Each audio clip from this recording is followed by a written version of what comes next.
হরে কৃষ্ণা। আজকে বানাচ্ছি pan fried momo. Chinese পদের মধ্যে মোমো হচ্ছে অন্যতম একটি। তাই অনেকেই ভাবেন যে পেঁয়াজ রসুন ছাড়া হয়তো মোমো বানানো যায় না, কিন্তু আজ আমি আপনাদের পেঁয়াজ রসুন ছাড়া মোমো বানিয়ে দেখাবো। প্রথমেই কড়াইতে সাদা তেল গরম করে তাতে আদা গ্রেট করে দিতে হবে। এরপর বাঁধাকপি গ্রেট করা, গাজর গ্রেট করা, ছোট ছোট করে কাটা বিনস এর মধ্যে দিতে হবে। তার মধ্যে সুইট কর্ন, সোয়া গ্র্যানুলস এবং আমি বাড়িতে একটু পনির বানিয়েছিলাম সেটাই গ্রেট করে দিচ্ছি। সমস্ত কিছু দেওয়ার পর ভালো করে ভাজতে হবে। প্রথমেই কিন্তু নুন দিলে চলবে না, নুন দিলে সবজি থেকে জল কেটে যাবে এবং সবজিগুলো ভালো করে ভাজা যাবে না। এখন আমি দিয়ে দিলাম স্বাদ মতো লবণ, চাট মশলা, গোলমরিচের গুঁড়ো, সয়া সস।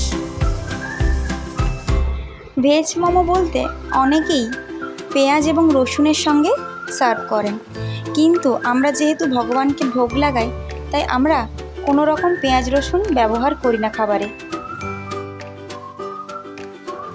সমস্ত মশলা মিশিয়ে নেওয়ার পর ভালো করে সমস্ত কিছু ভাজতে হবে।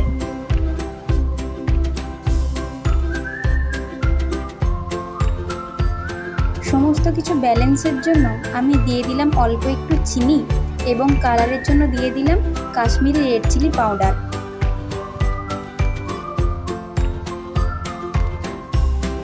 এখন আমার মোমোর জন্য পুর রেডি। এরপর আমি ময়দা মেখে নেব। ময়দার মধ্যে অল্প একটু লবণ এবং একটু সাদা তেল নিয়ে ভালো করে ময়দা মেখে নিতে হবে এবং সেটিকে 10 থেকে 15 মিনিটের জন্য রেস্টে রেখে দিতে হবে। সেই ময়দা থেকে ছোট ছোট লেচি কেটে লুচির আকারে বেলে নিতে হবে। তারপর তাতে পুর ভরে এক পাশটা মুড়ে মুড়ে এবং অপর পাশটা সেই মোড়া অংশের মধ্যে চিটিয়ে মোমোর আকারে গড়ে নিতে হবে।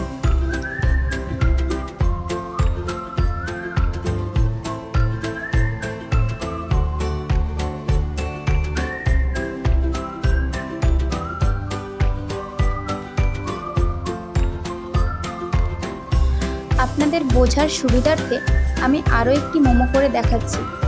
দেখুন, ময়দার মধ্যে আমি প্রথমে স্টাফিংটা নিলাম, এরপর এক পাশটা ভাঁজ করতে করতে রাখলাম এবং অপর পাশের খোলা অংশটি সামনের দিকে ছিটিয়ে দিলাম। এইভাবে আপনারা খুব সহজেই মোমো তৈরি করে নিতে পারবেন। এটা ছাড়াও বিভিন্ন আকারের মোমো হয়। প্যান ফ্রাইডের ক্ষেত্রে এই শেপটি বেশি ভালো লাগে, তাই আমি সমস্ত মোমোগুলি এইভাবেই গড়েছিলাম। এইভাবে সমস্ত মোমোগুলি আমি গড়ে নিয়ে সেদ্ধ করতে দিয়েছিলাম 10 থেকে 15 মিনিটের জন্য। সেদ্ধ করার জন্য আমি ব্যবহার করেছিলাম বাড়িতে যে সমস্ত জায়গায় পিঠে বানানো হয় ফুটো দেওয়া জালতি বা ঝুড়ি, তার মধ্যে।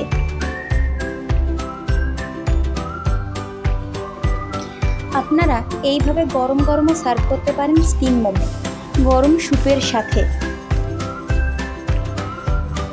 এরপর আসি প্যান ফ্রাইড মোমোতে।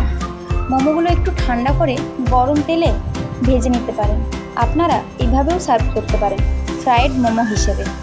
এরপর সব মোমোগুলি ভাজা হয়ে যাওয়ার পর কড়াইতে আবারও সাদা তেল গরম করতে দিতে হবে। তার মধ্যে অল্প গ্রেট করে রাখা আদা দিয়ে ভালো করে ভেজে তার মধ্যে গ্রেট করে রাখা ক্যাপসিকাম, গাজর এবং বাঁধাকপি দিয়ে দিতে হবে।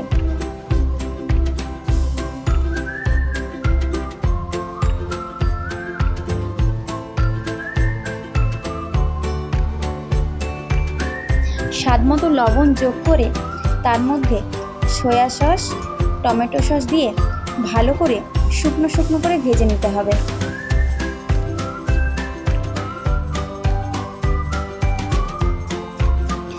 ভেজে রাখা মোমো এই গ্রেভির মধ্যে মিশিয়ে ভালো করে নাড়াচাড়া করে নিতে হবে।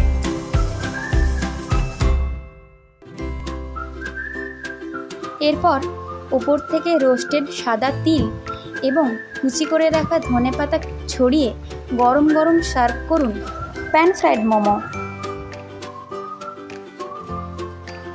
রেসিপিটি কেমন লাগলো আমাকে অবশ্যই জানাবেন এরকম নিত্য নতুন রেসিপি পেতে আমার চ্যানেলটিকে অবশ্যই লাইক, শেয়ার এবং সাবস্ক্রাইব করবেন। সবাই খুব ভালো থাকবেন। হরে কৃষ্ণা।